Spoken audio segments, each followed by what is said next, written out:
House Republican Senator John Kennedy of Louisiana, who also happens to sit on the Judiciary Committee in the Senate side of things. Senator Kennedy, welcome back to Meet the Press. Thank you, Chuck. You appeared on a show last Sunday, and you walked back a comment that you made there. Can you explain what you misstated and what you wanted to fix? What part of the record you wanted to correct? Sure. I walked it back because I was wrong.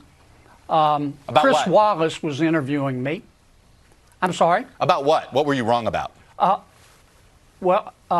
Chris Wallace was interviewing me, and he asked me a question. I answered it.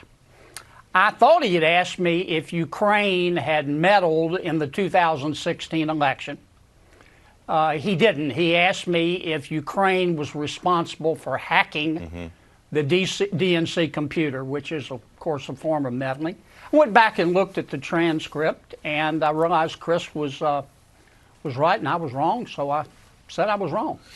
The issue of conflating what Ukraine did and what Russia did has been, I think, at the heart of some of the criticism you've received. Michael Gerson, who's no liberal columnist in the Washington Post, certainly not a fan of President Trump either, I'll grant you that. But here's what he wrote about your appearance. He said this: politicians such as Kennedy must know the truth about Russia aggression, but still they choose to suck up to the president by reflecting his mania and sharing his blind spots. Loyalty to Trump among Republicans is proved by the loosening of all other loyalties to truth, to honesty, and to the national good. By this measure, Kennedy is profoundly loyal to the president. Simply uttering this conflation on Ukraine and Russia, the inference is you're doing the president's dirty work here. Do you accept that criticism? Well, listen, I like Michael Gerson. I haven't met him, but I know he's a smart guy, and I read his columns now and again. I disagree with him. I think both Russia and Ukraine meddled in the 2016 election. I think it's been well documented in the Financial Times, in Politico, in The Economist, in the Washington Examiner, even on CBS, that the Prime Minister of Ukraine, the Interior Minister, the Ukrainian Ambassador to the United States, the head of the Ukrainian Anti-Corruption League, all meddled in the election on social media and otherwise. They worked with a DNC operative. Did you against the president? All right, in fact, can I make one more point, Chuck? Sure. Can I make one more point? Yeah. In fact, in December of 2018, a Ukrainian court ruled that Ukrainian officials had violated Ukrainian law by meddling in our election, and that was reported in the New York Times. Were you now? Is there meddling? Yeah. I'm sorry. No. Were you Go briefed by the intelligence?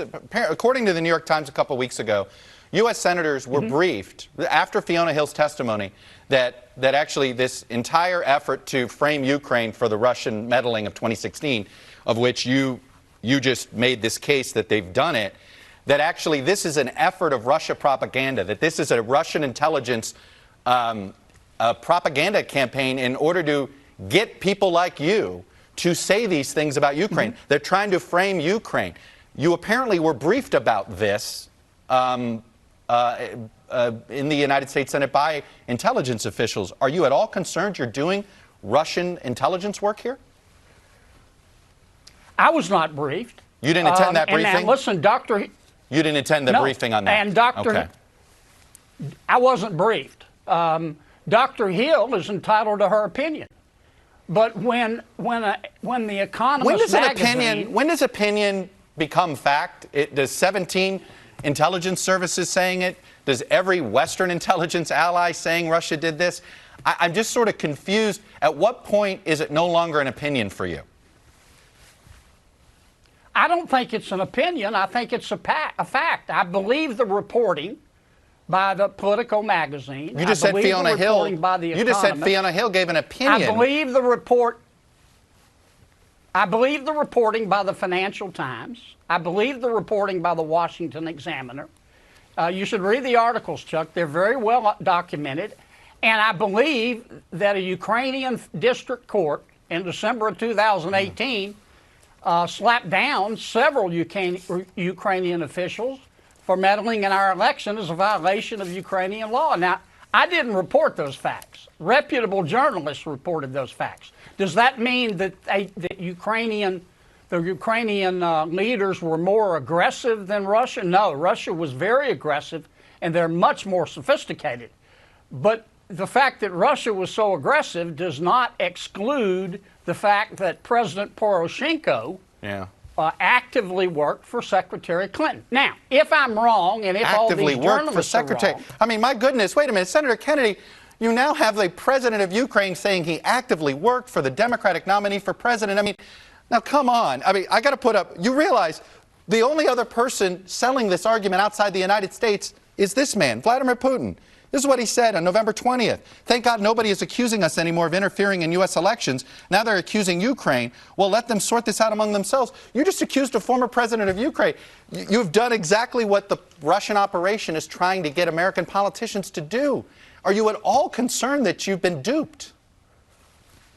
No, because you just read the articles. Do you believe The Economist magazine is a reputable journal? It's been around, I think, since 1843. Do you think there's a difference in criticizing? Do you think there's a difference in a country criticizing a presidential candidate who essentially endorsed another country's invasion and annexation of a part of their country as equivalent to what Russia did with the DNC? Well, let me put it this way, Chuck. Let's suppose, and I don't believe it, but you're right, and I'm wrong. Then what harm would it do to allow the President of the United States, who has a demonstrated record fighting foreign corruption, to introduce evidence? Why doesn't he? What harm would it do? He has been provided every opportunity to provide exculpatory evidence on any of this, and they have chosen not to. No, he hasn't. No, he hasn't. Yes, he has. Rounds 1 and 2 by Speaker Pelosi and Chairman Schiff are as rigged as a carnival ring toss, and we both know that. If I were a prosecutor and I were prosecuting you for a felony and I went to a federal judge and I said, Judge, we both know Chuck's guilty, so let me call witnesses. Give me an order that he can't call any witnesses. He can't cross-examine my witnesses. He can't offer any rebuttal evidence. His lawyer can't even be there. You know what that federal judge would do? Right. Well, that wasn't the trial. You're going to get a trial. Handcuffs, or he'd put me in a straitjacket because I'd be sanctioned. And that's what's happened here. Senator, this White House has not cooperated on any oversight at all. Have they not brought some of this upon themselves? Have they allowed the president to call his own witnesses? No. Have they allowed him to have his lawyer present? No. Have they allowed him to offer rebuttal evidence? No. Have they allowed him to cross-examine the witnesses that were handpicked by Speaker Pelosi? No. Now, whether you like the president or you don't, we both, I know, agree with due process. Nobody is above the law, Chuck, but nobody's beneath the law, and the Bill of Rights is not an a la carte menu. It's not. We will leave it there. Senator Kennedy, Republican from Louisiana. You guys didn't get tripped up this weekend, so LSU is clear sailing for next week. But don't blow it. Don't blow it and mess up the whole playoff system there. Thanks for coming on and sharing your views, sir. I appreciate it. Thank you, Chuck. Good to see you, my friend. When we come